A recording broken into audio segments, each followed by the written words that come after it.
चवे थी त मक़सूद साईं जे गज़ल जा ॿ टे शेर तव्हां सां सलिया ऐं उहो गज़ल पढ़ंदे मूं उनखे हज़ारे दफ़ा पढ़ियो आहे पर गूज़ बम्स अञा ताईं जॾहिं मां उनखे पढ़ंदो आहियां त मुंहिंजी लूंहं कांडार बि आहे। लोक सारे थे ॾिठो ई दीद जो धोखो न हो, लोक सारे थे ॾिठो ई दीद जो धोखो न हो, बाहि ॾींदड़ बाग़ खे पंहिंजो त हो ॿियो को न हो, ऐं मुल्क जो नए सिर बणायो आहे नक्शो साज़िशुनि। यादि कजो त हीअ 80s जो गज़ल आहे पर तव्हांखे ईअं लॻंदो त ॼण 2019 जो लिखियलु गज़ल आहे।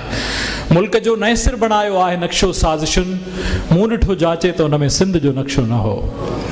होरड़ियां पेरनि मंझां धरती वञे थी खिसकंदी, पर असांजे दोस्तनि खे को अञा उल्को न हो। चंड ते पहुतो वञी झंडो हणी धरतीअ लथो, अर्श वारनि बि ॾिठो इंसान हो ॿियो को न हो, ऐं हीटरनि ते बंदि कमरनि में सुता कंहिंजा कुता, हीटरनि ते बंदि कमरनि में सुता कंहिंजा कुता, कंहिंजे बचड़े खे लुरीअ में जिस्म ते चोलो न हो, ऐं कागज़ी गुल खोड़ गॾु गुलदान में बहकनि पिया, पर किथे कमरे अंदरि सुरहाण जो सोचो न हो, बाहि ॾींदड़ बाग़ खे पंहिंजो त हो ॿियो को न हो।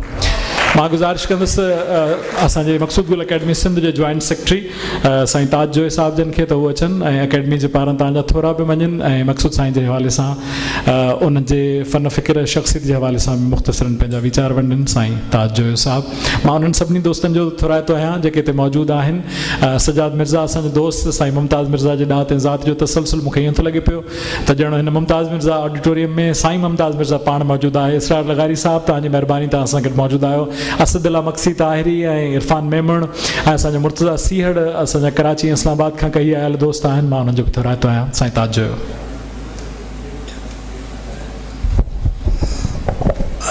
असांजा इमदाद इनायत साईं कलंदर शाह अयाज़ परवाना कैलाश नाराज़ न थी, ऐं साम्हूं वेठल दोस्तो भेनरूं, ऐं मक़सूद गुल अकेडमी पारां अवां समूरनि दोस्तनि जो थोराइतो आहियां जो तव्हां असांजे सॾ ते कही आया हो। मक़सूद गुल ते आउं सम्झां थो त पीर बहा जेको मकालो पेश कयो हुनजी शाइरीअ ते ऐं हुनजे सचल ते जेका जो सचल जो जेको उर्दू तर्जुमो आहे उन ते मक़सूद असांजे मखमूर बुखारीअ, उनखां पोइ मां सम्झां थो हुनजी शाइरी ऐं हुनजी तहक़ीक़ ते ॻाल्हाइण लाइ का विथी न छॾी वई आहे। मक़सूद गुल जो जंहिं ख़ानदान सां वास्तो आहे ऐं ख़ुशनसीब आहियां त उन ख़ानदान जे वॾे काज़ी अब्दुल हई कायल सां मुलाक़ात थी, न रुॻो उन सां मुलाक़ात थी पर उनजे हमअसरनि अब्दुल करीम गदाई ऐं अता मोहम्मद हामीअ सां मुलाक़ात थी। ही हिकिड़े दौर जा शाइर आहिनि। शेख अयाज़ 22 में ॼाओ आहे, अब्दुल करीम गदाई 1901 में ॼाओ आहे। मतिलबु जॾहिं हुननि शाइरी जी जवानी हुई तॾहिं शेख अयाज़ जनम वरितो त ही ॿ धाराऊं जेके शाइरीअ में हिकिड़ी इनकलाबी ऐं ॿी जेका रवायती शाइरीअ मां जदीद शाइरीअ ॾांहुं विख हुई अता मोहम्मद हामी ऐं अब्दुल हई कायल जी जेको सरशारी बि हो अल्लाह बख़्श सरशारी ऐं उन्हनि जे हवाले सां, त इन शाइरीअ जो बि सिंध में हिकिड़ो तमामु वॾो मक़ाम हो। असांजे हामीअ खां वठी अहसनुल हाशमीअ ताईं आउं सम्झंदुसि त मख़तूम तालिबुल मौला जी जेका शाइरी आहे उहा रवायती ऐं जदीद शाइरीअ खां हिकिड़ो मुख़्तलिफ़ दग आहे ऐं ही शाइर उन दग जा राहरू आहे जंहिंमें अता मोहम्मद हामी अची सघे थो, अहसनुल हाशमी अची सघे थो ऐं इन में अॻिते हली शबीर आतिफ़ अचे थो जेको जदीद शाइरीअ ॾांहुं तमामु खे वेझो अची पहुतो। त ही शाइरी ही उन ख़ानदान मां वरी काज़ी ख़िज़र हयात, काज़ी अख़्तर हयात, मक़सूद गुल ऐं मंज़र हयात। हिकिड़ो सिंधीअ में सराइकीअ में हिकिड़ो पहाक हो, मां ॿुधंदो हुउसि, उहो मूंखे सम्झ में न ईंदो हो, पर जॾहिं अख़्तर ऐं मक़सूद विया त उहो मूंखे पहाको सम्झ में अची वियो। अॻिला न पिछला राह वेंदा विचला, इहो सिंधीअ में पहाको मां ॿुधंदो हुउसि, मूंखे सम्झ में न ईंदो, पर मक़सूद अख़्तर हयात जे वफ़ात खां पोइ मूंखे इहो पहाको सम्झी वियो त काज़ी ख़िज़र हयात वॼु हाल हयात आहे, काज़ी मंदर बि आहे, पर विच वारा ॿई भाइर असां वटि न आहिनि।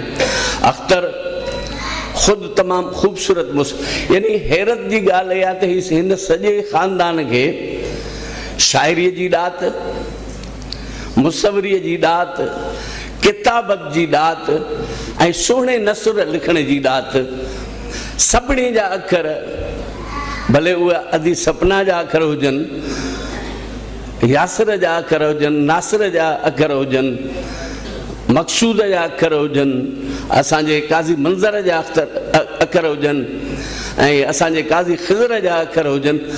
ऐं सम्झां थो त साईं काज़ी अब्दुल हई कायल, ऐं ख़ुशनसीब आहे मूं वटि हिकिड़ो ख़त साईं काज़ी अब्दुल हई कायल जो मौजूदु आहे, त हिननि जा अखर बि ॾाढा ख़ूबसूरत आहिनि।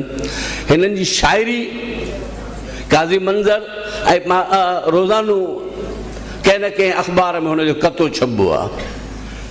माण्हू घणो लिखंदो आहे त उन मां हुस्नाकी ऐं फ़न निकिरी वेंदो आहे, पर आउं सम्झां थो सुबुह गुज़ारे वञे थो त उन ते हुनजो कतो हाज़िर आहे, या कंहिं जो जनम ॾींहुं आहे त उन ते कतो हाज़िर आहे, ऐं उन कते सां गॾु जेका मुसवरी या तस्वीर या उन जे तस्वीर खे जंहिं रंगनि सां हू सजाए थो, आउं सम्झां थो मूंखे त खोड़नि दोस्तनि चयो आहे त उहे असां कतरे पंहिंजा एल्बम ठाहे छॾिया आहिनि। त ऐं कंहिंजी बि सालगिरह थिए असीं हैरान हूंदा आहियूं, काज़ी मंज़र हयात का न का तस्वीर उन जी खणी ईंदो आहे, उहो पाण हैरान थी वेंदो आहे। इनायत बलोची हुजे, अयाज़ गुल जी हुजे, ताज हुजे, कंहिंजी बि हुजे, अचानक काज़ी मंज़र गुलदस्तो ऐं तस्वीर खणी उन पहुचंदो आहे जॾहिं त माण्हू हैरान थी वेंदो आहे। मूंखे यादि आहे त अयाज़ गुल हर माण्हूअ जी, असांजा जेके दोस्त अदीब आहिनि उन्हनि जे जनम ॾींहं ते अॻु में ख़त लिखंदो हो, कार्ड लिखंदो हो, हाणे SMS कंदो आहे या फ़ोन कंदो आहे।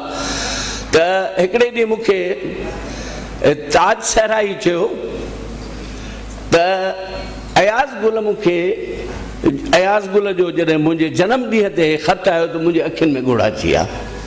मूंखे पंहिंजो ॾींहुं कीअं यादि न हो, पर अयाज़ गुल जो ख़त बिल्कुलु उन ॾींहुं पहुतो, माना हुन उन हिसाब सां टपाल जे हवाले सां जीअं उन टाइम ते कि मां रोई ॾिनो। त ईअं काज़ी मंज़र में बि मक़सूद गुल असांजो यार तरहदार हो। मक़सूद गुल हर मुशाइरे में मुख़्तार हुन सां गॾु हूंदो हो, ऐं हामी त हुनजे रूह जो राणो हो। माना मक़सूद गुल शेर पढ़े या मकालो पढ़े, हामीअ जो शेर ज़रूरु पढ़बो, शुरूआती उतां कंदो। असीं पहिरीं हैरान थींदासीं त हीउ हामीअ जो शेर छो थो पढ़े, पर हुन पाण खे हामीअ में हल करे छॾियो हो। ऐं सचल ऐं हामीअ जो गुज़ारे वञण खां पोइ बि जेसी मक़सूद ज़िंदा हो त इन इहे ॿ मेला, छो त हामीअ जो हाणे मेलो लॻे थो, हामीअ जे हाल में घटि में घटि 5000 माण्हू मौजूदु हूंदा आहिनि। यानी हामी जेको माण्हुनि में पंहिंजो असरु छॾियो, यानी तव्हांखे हैरत लॻे त काइम अली शाह बि उनजो दोस्त, पीर पागारो उनजो दोस्त। हिकिड़े दफ़े हामी साहब ॿुधायो जीअं त पीर साहब पागारो मंझंदि जो मुंहिंजे हॉस्टल ते अची निकितो, कॉलेज जी हॉस्टल ते। साईं कीअं अची निकिता, चई मां वोट वठण आहियां। चईं पीर तुंहिंजा वोटर खोड़, मुंहिंजो हिकिड़ो ई महबूब आहे काइम अली शाह, वोट उनखे ॾींदुसि, बाक़ी यार तुंहिंजो बि आहियां। त मतिलबु अहिड़ा माण्हू जेके, ऐं हू जॾहिं मिलंदो मिठड़ा ज़ालिम हुनजा जेके तकियो कलाम हूंदो। ऐं मक़सूद गुल पंहिंजे पीउ जे दोस्त सां पंहिंजे वॾनि वारी जेका उहा मोहबत हुई उहा क़ाइमु रखी। मक़सूद गुल इंतिहाई प्यारो माण्हू हो। उस्ताद बुखारीअ जीअं अली दोस्त उस्ताद बुखारीअ जो 5 नंबर पुटु आहे, छाकाणि उस्ताद चवंदो ही मुंहिंजो पुटु आहे। ईअं मक़सूद गुल खे बि मूं हमेशह जॾहिं बि उस्ताद वटि वञिबो हो त मक़सूद गुल खे बि ईअं ॾिठो, मक़सूद खे बि उस्ताद तमामु घणो भाईंदो हो।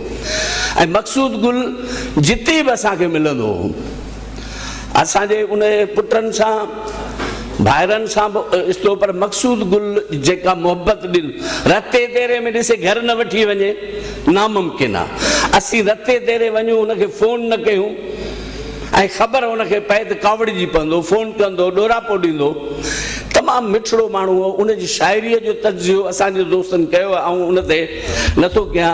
उहो हाफ़िज़ जी फाल कढिबी आहे, जेको बि शेर साम्हूं आयो ऐं उनखे अजीबनि जूं ॾाढियूं अनोखियूं अदाऊं खिली मुस्कुराए खसे दिलि वताऊं घुरियो चैन चपड़नि संदो मेल मूं पर अखियुनि जे इशारे सां ॾुकंदो ॾिनाऊं हथनि मां किरी जीअं थे गुलदान पुरज़ा निगाहुनि त केरे तीअं दिलि भॻाऊं कयल कीस पंहिंजा न कुझु यादि आयनि रुगो यादि थनि मुंहिंजूं अरबा ख़ताऊं हक़ीक़त जा तोता हथनि मां उॾाणा दुखी दिलि अञा बि करे थी दुआऊं गुलनि खां ख़िज़ा मुस्कुराहट खसे वई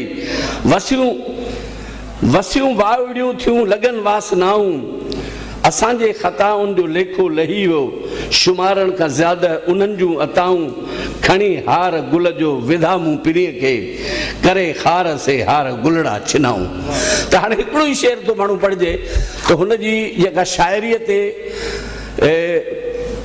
गिरफ़्त आहे, हुनजी जेका वज़न ते गिरफ़्त आहे, हुनजी जेका ॿोलीअ ते गिरफ़्त आहे ऐं जेको लफ़्ज़नि जी हुस्नाकी हुन वटि आहे उहा पंहिंजो मटु पाण आहे। हिन घणी का शाइरी न कई आहे। हिन शाइरीअ जा 2-3 किताब छपियल आहिनि ऐं ही अखड़ियूं नील कमल ऐं सम्झां थो त सिंधी अदबी बोर्ड जदीद शाइरनि में ही मक़सूद गुल जो या उन खां अॻु ॿारनि जो असांजे ख़लील आरिफ़ जी शाइरी छपराई या वफ़ा जो मजमू त अदबी बोर्ड वटि जहिड़ो कर जदीद शाइरी ॾाढी जहिड़ो कर ममनू थी वई हुई। पर बहरहाल अदबी बोर्ड अखड़ियूं नील कमल मक़सूद गुल जो किताब छापे सचपच चङो कमु कयो आहे ऐं यासिर खे मुबारकबाद ॾींदुसि जो हू पंहिंजे वालिद खे न रुगो यादि कंदो आहे पर जॾहिं पंहिंजे वालिद जी अकेडमी ठाही मूंखे फ़ोन कयईं त असां तुंहिंजे लाइ जॉइंट सेक्रेटरी पोस्ट रखी आहे। मूं चयो मक़सूद गुल उहो हूंदो जंहिं वटि वञण लाइ लतीफ़ जी इहा ई सिट हूंदी त वञिजे अखियूं पेर करे। त उनजे अकेडमीअ जो जेकर तव्हां जॉइंट सेक्रेटरी कयो था त आउं कारकुन तौरु कमु कंदुसि ऐं सचपच असां हिन 4 सालनि में मक़सूद गुल जा कारकुन थी गुज़ारियो आहे ऐं मक़सूद गुल जो कारकुन थी मक़सूद गुल अकेडमीअ जो कारकुन थियणु मुंहिंजे लाइ फ़ख्रु जोगी ॻाल्हि आहे। वॾी महिरबानी ताज साईं।